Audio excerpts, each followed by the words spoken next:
하나님은 평화를 주시는 분이십니다. 여러분에게 오늘 평안함을 또한 가득하게 부어주시기를 주님의 이름으로 축복합니다. 오늘 저는 말씀을 이런 생각을 하면서 한번 열어보았으면 좋겠습니다. 여러분은 어떻게 우리 전농교회가 자랑스러우신가요? 어떻습니까? 우리 교회가 자랑스러운 교회입니까? 여러분 뭐가 자랑스러우신가요? 아마 우리의 그 자랑스러움을 찾아본다라고 하면은 여러분들 틀림없이 우리 예배당 건물은 참 아름다워, 이거부터 아마 손으로 꼽으실 것 같습니다. 정말 우리 교회를 다 짓고 나서 보는 사람들마다 또 찾아오는 사람들마다 우리의 마음하고 똑같이 교회가 너무나도 아름답습니다 라고 하는 그런 이야기를 합니다. 참 감사하고 기쁘고 자랑스러운 일입니다. 지금 한 걸음 더 들어가서 생각해 봤으면 좋겠습니다. 여러분 목사가 자랑스러우신가요? 어떻습니까? 장로님이 자랑스러우신가요? 우리 교회 장로님들? 어떠세요? 우리 교회 권사님들이 자랑스러우십니까? 어떻습니까, 여러분? 소그룹을 책임지고 있는 숙장님들이 자랑스러우십니까? 남녀 선교회, 청장년 선교회 회장님들이 자랑스러우십니까? 어떠세요? 우리 교회는 정말 자랑스러운 교회인가요? 아니면은 자랑할 것이 별로 없는 그저 그런 교회인가요? 아니면 그것도 아니라면 생각할수록 부끄러움이 가득한 그런 교회인가요? 여러분 어떻습니까? 오늘 우리는 정말 어떤 그런 그 고백을 가지고 우리 교회에 대한 그런 그 생각을 가지고 신앙생활을 하고 있나요? 오늘 제가 교회가 자랑스럽냐라고 하는 질문을 여러분에게 던졌습니다. 또 그 질문을 책임을 맡은 사람들을 중심으로 해서 자랑스럽냐고 물었습니다. 여러분, 교회의 자랑스러움은 반드시 사람들을 통하여 나타나게 되어 있습니다. 왜 그러냐 하면은 사람들을 통하여서 하나님은 어떠한 분이신지를 드러내시기 때문에 그렇습니다. 그래서 그 사람들을 보고 하나님 앞에 영광을 돌리기도 하고 하나님의 영광이 가리워지기도 하는 겁니다. 어떤 사람이 하나님의 영광을 드러내기 위해서는 반드시 필요한 게 있습니다. 그 필요한 게 뭐냐? 똑같은 이야기지만은 첫째는 겸손이요, 둘째는 순종입니다. 이 두 가지가 있을 때 하나님의 영광을 드러내는 사람이 될 수가 있습니다. 여러분, 지난 금요일 밤에도 제가 말씀을 드렸습니다마는 출애굽기 말씀을 보면은 하나님께서 모세의 손에 들려진 지팡이를 보고 뭐라고 말씀을 하십니까? 하나님의 지팡이, 내 지팡이라고 하나님 말씀을 하십니다. 출애굽기 4장 17절 말씀에 보면은 하나님께서 모세를 애굽으로 다 보내시지요. 그러면서 이렇게 말씀을 합니다. 너는 나의 지팡이를 손에 잡고 이적을 행할지니라. 내가 내 손에 지팡이를 쥐어줬는데 그게 바로 내 지팡이다. 그러니 이 지팡이를 가지고 기적을 행하거라 하나님 명령을 하시는 겁니다. 그런데 모세의 손에 쥐어진 지팡이를 보니까요, 그 지팡이가 어떤 지팡이입니까? 모세가 40년 동안 미디안 광야에서 양을 치던 그런 지팡이입니다. 양 치던 지팡이예요. 뭐 폼이 나는 지팡이가 아닙니다. 볼품없는 지팡이입니다. 심지어는 그 지팡이를 가지고 양들이 쌓아놓은 똥을 치우던 똥 치우던 그런 그 지팡이입니다. 그런데 하나님께서는 그 지팡이를 가지고 내 지팡이니 이 지팡이를 가지고 기적을 행하거라 말씀을 하고 있는 것을 봅니다. 여러분, 모세의 생애를 보면은요, 초반기 40년 동안의 생활, 그는 애굽 왕 바로의 궁전에서 왕자로 생활을 했습니다. 그의 손에는 지휘봉이 들려 있었습니다. 그의 손에 있는 그 지휘봉은 그의 힘을 상징을 했고 그가 갖고 있는 권력을 상징을 했습니다. 그는 힘이 있는 사람, 권세가 있는 사람이었습니다. 그래서 모세는 생각을 하기를 나는 무엇이든지 마음먹은 것을 할 수 있다라고 하는 교만한 마음이 그의 안에 가득했던 것입니다. 여러분, 그러나 우리가 잘 알고 있는 것처럼 이렇게 교만했던 모세, 힘이 가득했던 모세, 하나님은 사용하지 않으셨습니다. 미디안 광야에서 모세의 힘이 다 빠진 다음에, 그의 교만함이 다 사라진 다음에, 그때서야 하나님께서는 모세를 사용하셨습니다. 여러분, 하나님이 사용하시는 사람은 누굴까요? 겸손한 사람입니다. 순종하는 사람입니다. 양을 치던 보잘것없는 모세의 지팡이가 하나님 능력의 지팡이로 변화하였는데 그 비결은 오직 하나예요. 모세의 순종과 모세의 겸손 때문이었습니다. 사랑하는 여러분, 우리 전농교회가 순종하는 사람, 겸손한 하나님의 사람으로 가득해서 진짜 자랑스러운 교회가 될 수 있기를 주님의 이름으로 축복합니다.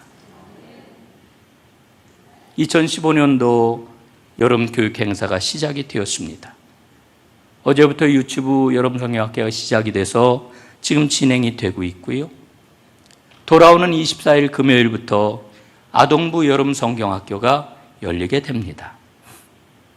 오늘 저는 이 여름 교육 행사를 시작을 하면서 온 교우들과 함께 여름 성경학교 주제와 성경 말씀을 함께 살펴보려고 합니다.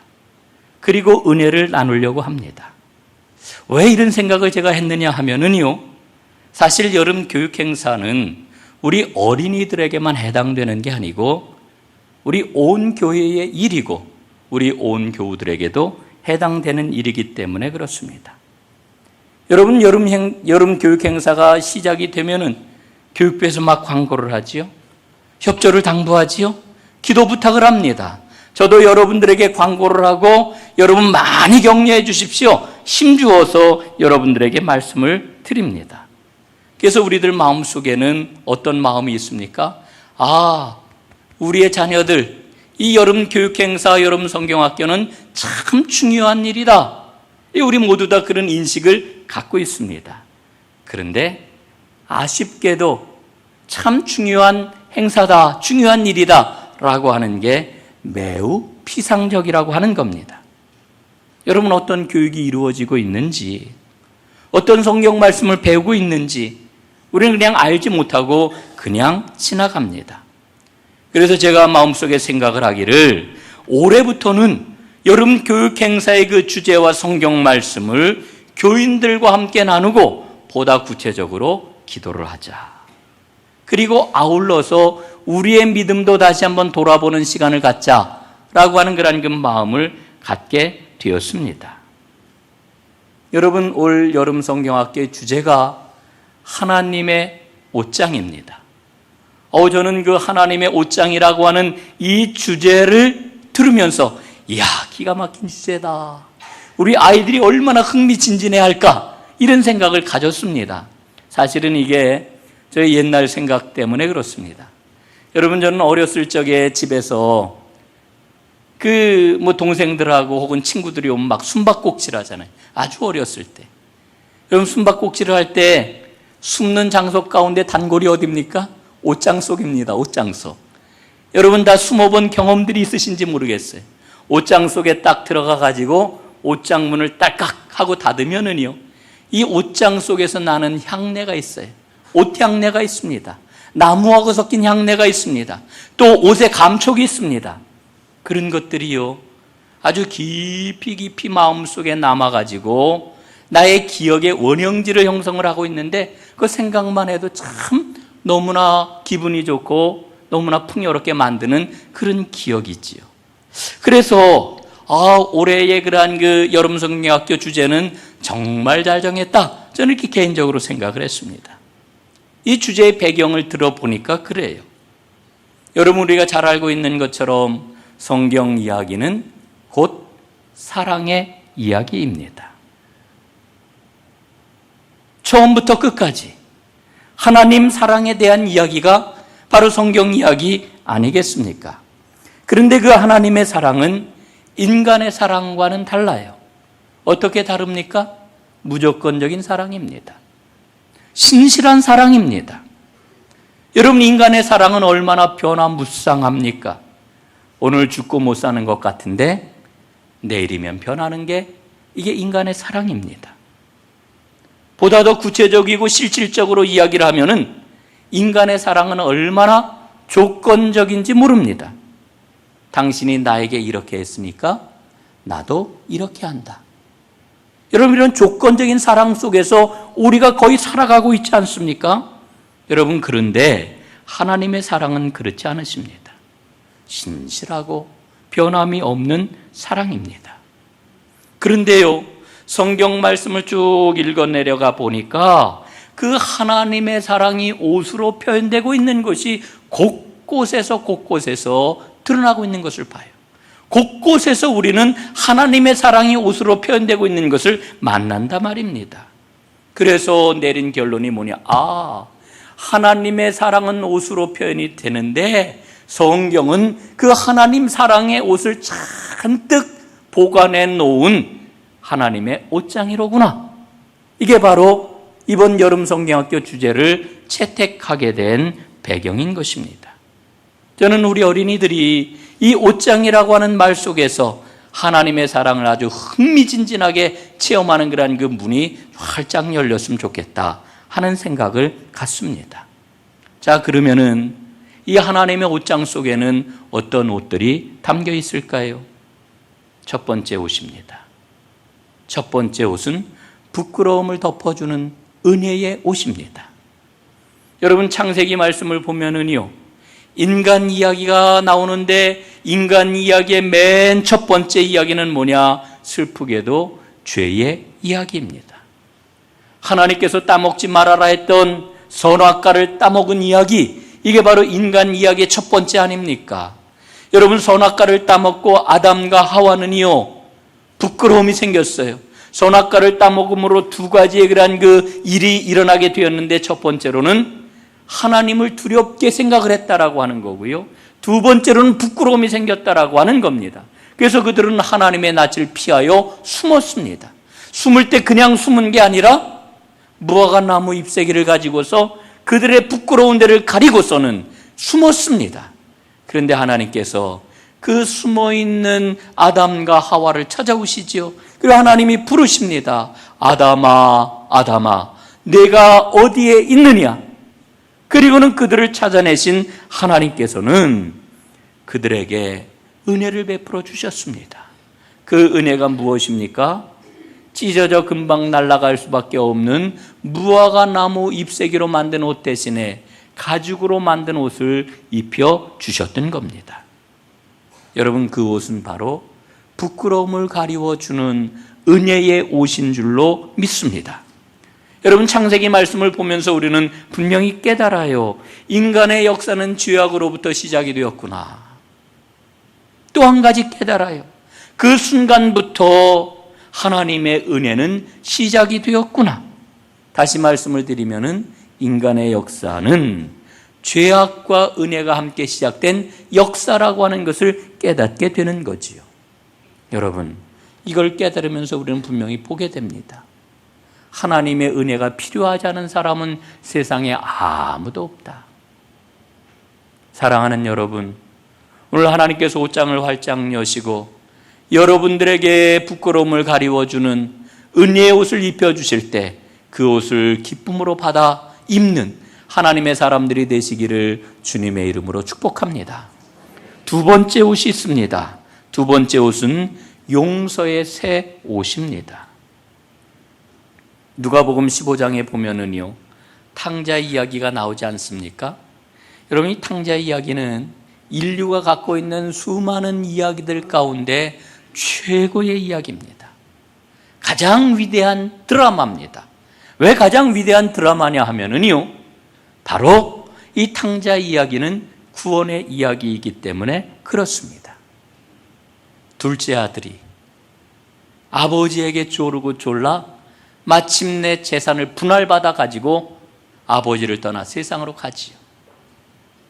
그가 아버지의 품을 떠날 때에 얼마나 흥분이 되었는지 모릅니다. 얼마나 신이 났는지 모릅니다. 손에는요, 어마어마한 그런 그 재산이 탁 있고 말이지요. 내가 밖에 나가면 멋지게 한번 살아보리라.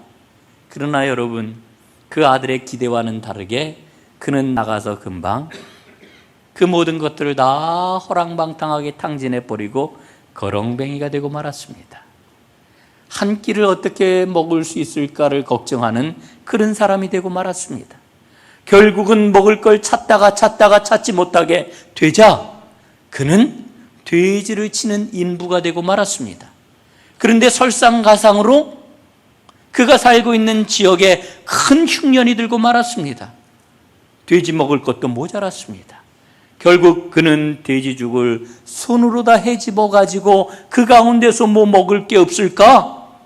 그걸 건져 가지고 간신히 목숨을 부지하는 세상에서 가장 가련한 비참한 그런 그 존재가 되고 말았습니다. 그런데 어느 날 그가 돼지죽을 해줬다가 아버지 생각을 합니다. 아버지 생각을 하는 순간 그의 눈에서는 하염없이 눈물이 흘러내렸습니다. 그러나 감히 아버지께로 돌아갈 생각을 못합니다. 내가 어떻게 아버지께로 갈 수가 있어? 그러나 한 번 생각난 아버지는 그의 마음에서 떠나질 않습니다. 몇 날 며칠을 고민하던 그 아들 마침내 결심을 하지요. 내가 죽어도 아버지께로 돌아가 아버지 집에서 죽는 게 낫지. 결심을 하고서는 아버지께로 발걸음을 돌이켜 아버지께로 돌아옵니다. 여러분, 이게 탕자 이야기예요. 그런데 돌아온 이 아들을 아버지가 어떻게 합니까? 아들이 오는 것을 보고서는 뛰어나와 그 아들을 얼싸안습니다. 입을 맞춥니다. 그리고는 목욕을 시킵니다. 그리고는 그에게 새로운 옷을 입혀줍니다. 그리고 큰 잔치를 베풉니다. 여러분, 새로운 옷을 입혀주는 이 아버지의 모습, 그리고 잔치를 베푸는 아버지의 모습을 보십시오. 여러분, 아버지의 관심은요, 우리 아들이 지금 돈을 얼마나 탕진했느냐, 혹은 우리 아들이 돈을 얼만큼 벌었느냐, 우리 아들이 얼마나 큰 지위를 얻었느냐, 여기에 관심이 있는 게 아니에요. 여러분이 아버지의 관심은 어디에 초점이 맞춰져 있습니까? 내 아들이 돌아왔다. 내 아들이 돌아왔다. 이 돌아온 그 아들 때문에 이 아버지가 기뻐합니다. 이게 바로 아버지의 마음이고 이게 바로 아버지의 사랑입니다. 사랑하는 여러분, 믿음 생활 잘하기를 원하시지요? 믿음 생활 잘할 수 있는 비결이 뭘까요? 아버지의 마음을 헤아리는 겁니다.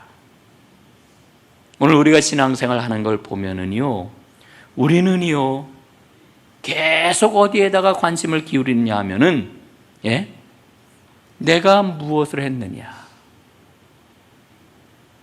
내가 뭘 하고 있느냐, 여기에다가 관심을 기울여요. 그래서 우리 아버지께 이렇게 이야기를 하지요. 내가 뭘 했는지 아시잖아요. 내가 어떻게 아버지를 섬겼는지 아시잖아요. 그런데 아버지 왜 알아주시지 않는 겁니까? 여러분에게 탕자 이야기 2편, 큰아들의 모습, 큰아들의 생각, 큰아들의 마음을 보여주는 그런 이야기 아닙니까? 이래가지고 불평하고 원망하는 큰아들에게 아버지가 이렇게 타이르시죠? 예, 내 것이 모두 네 것인데 너 왜 그러니? 그렇게 화를 내지 말고, 그렇게 얼굴을 붉히지 말고 들어오너라. 들어와서 함께 잔치를 즐기자. 죽었던 내 동생이 살아 돌아오지 않았니? 사랑하는 여러분, 오늘 내 마음 속에 큰아들의 마음이 자리 잡고 있는 것은 아닙니까? 열심히 하나님의 일을 한다고 하기는 하는데 자기의 틀을 버리지를 않아요. 내 생각을 포기하지 않아요. 끝까지 내 생각을 주장을 하면서 아버지의 마음까지도 판단해 버리려고 하는 그런 마음, 그 마음이 혹시 오늘 내 마음 속에 있는 것은 아닙니까? 여러분, 그런 마음으로는 하나님이 주시는 용서의 새 옷을 입을 수가 없습니다. 오늘 하나님은 하나님의 옷장을 열으시고 용서의 새 옷을 꺼내 주시면서 자, 이 옷을 함께 입자 말씀을 하십니다. 사랑하는 여러분, 이 옷을 함께 입는 은혜가 있기를 주님의 이름으로 축복합니다. 세 번째 옷이 있습니다. 세 번째 옷은 강함의 옷입니다.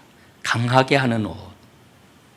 우리는 하나님께서 입혀주시는 사랑의 옷으로 구원을 받았습니다. 그런데요, 여전히 우리의 삶은 연약해요. 늘 넘어져요.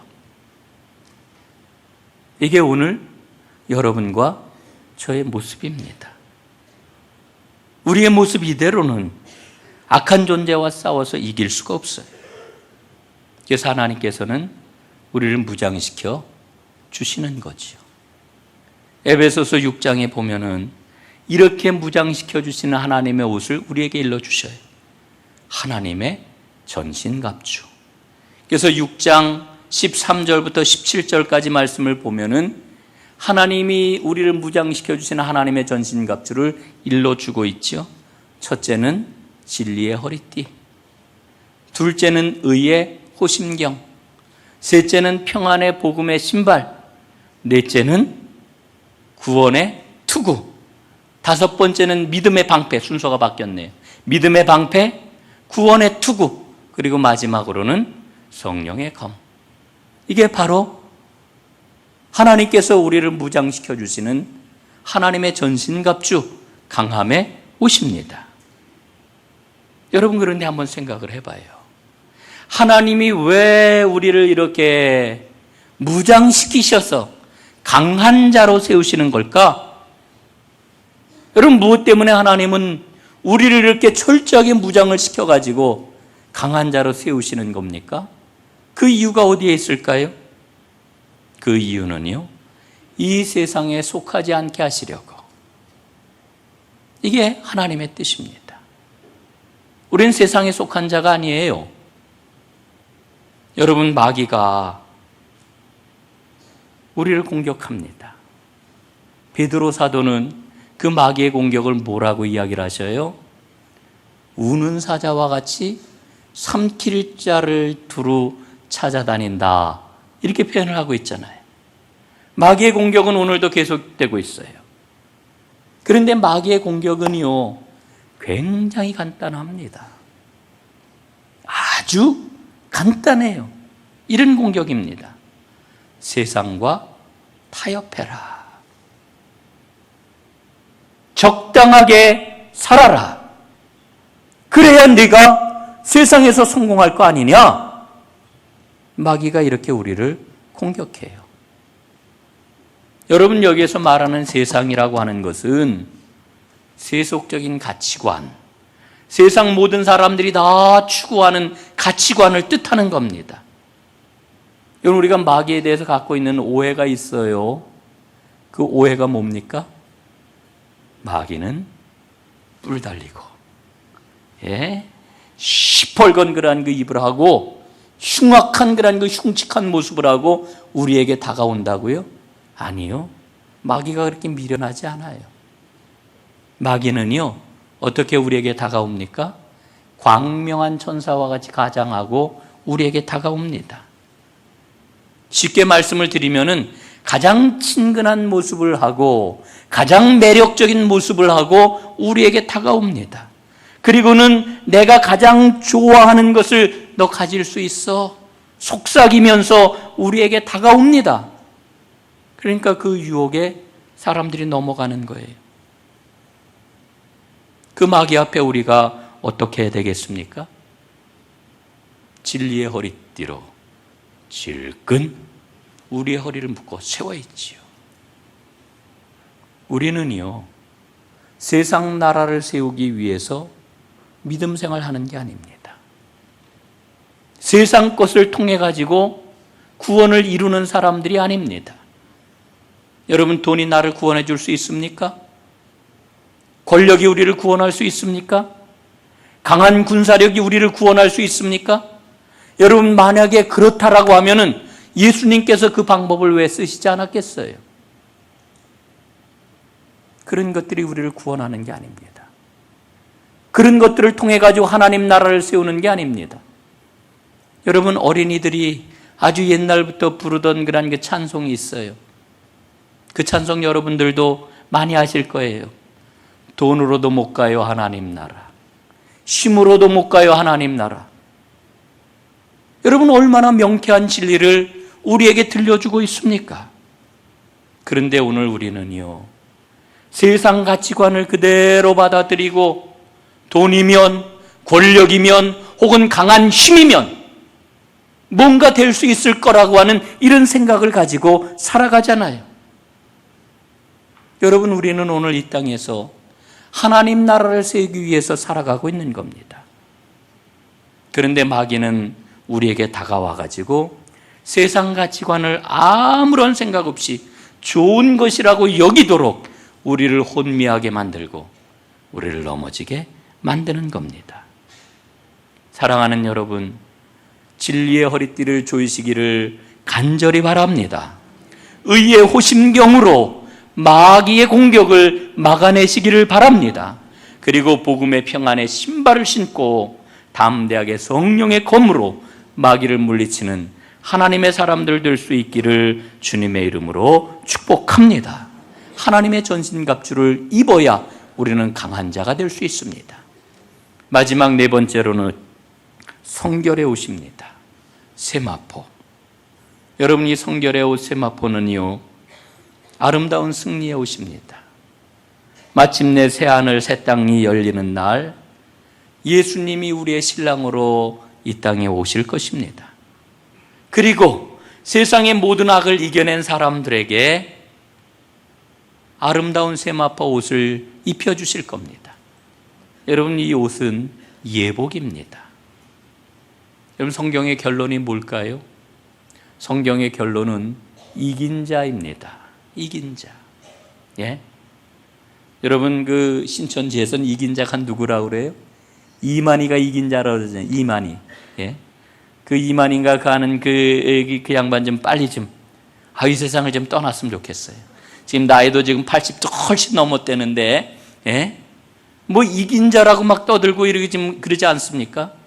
여러분, 성경의 결론은 오직 예수 그리스도의 복음을 붙잡고 모든 환난을 이겨낸 사람들이 주님을 모시고 주 안에서 아름다운 세마포 옷을 입고 새 하늘과 새 땅을 누리는 것이 성경의 결론입니다. 그래서 우리는 모두 다 이긴 자가 되어야 합니다. 모두 다 이긴 자가 되시기를 주님의 이름으로 축복합니다. 이제 말씀을 마무리하겠는데요, 오늘 제가 마지막으로 영성신학자 마르바던의 이야기를 여러분들과 나누려고 합니다. 우리는 성경을 읽을 때 흔히 이렇게 생각을 해요. 이 본문을 어떻게 나한테 적용을 할까? 참 좋은 겁니다. 여러분, 성경 말씀이 나에게 적용이 돼야 됩니다. 너무너무 중요한 일입니다. 그러나 성경 말씀을 나에게 적용시키는 일에만 몰두하다 보면은 정작 하나님의 뜻을 놓칠 수가 있습니다. 이게 바로 마르바던이 경고하는 내용입니다. 그럼 어떻게 해야 될까요? 마르바던은 이렇게 권면을 합니다. 이 본문에서 하나님이 하시려고 하는 게 뭘까? 질문을 던지고 그걸 발견하라는 거예요. 하나님이 하시려고 하는 일이 뭘까? 하나님의 뜻이 뭘까? 여러분, 우리가 성경을 읽으면서 제일 중요하게 봐야 될 게 뭐냐 하면은요, 하나님이 하신 일을 발견하고 하나님의 뜻을 아는 게 제일 중요한 겁니다. 그런 다음에 나 자신을 발견한 그 하나님의 뜻에 순종하는 결단을 하는 것, 이게 바로 진짜 적용이라고 하는 거지요. 진짜 적용. 여러분 늘 성경을 읽으실 때 하나님이 이 말씀을 통해 하신 일이 뭘까? 하시려고 하는 게 뭘까? 하나님의 뜻이 무엇일까? 이걸 발견하고 그 발견한 하나님의 뜻에 순종하는 살아있는 참 믿음의 주인공들 되시기를 주님의 이름으로 축복합니다. 우리 사랑하는 자녀들은 이번 성경학교에서 옷과 옷장이라고 하는 이 매개를 통해 가지고 하나님의 사랑이 어떻게 나타났는지를 배우게 될 겁니다. 그리고 체험을 하게 될 것입니다. 그리고 그 말씀 앞에서 어리지만은 어떻게 결단해야 되는지를 이제 그들은 알게 될 것입니다. 사랑하는 여러분, 이 일이 우리 자녀들에게만 필요한 일일까요? 여러분, 오늘 우리에게도 모두 다 필요한 일인 줄로 믿습니다. 하나님이 입혀주시는 사랑의 새 옷을 입고 승리의 길, 축복의 길을 걸어가는 하나님의 사람들이 다 되시기를 주님의 이름으로 축원합니다.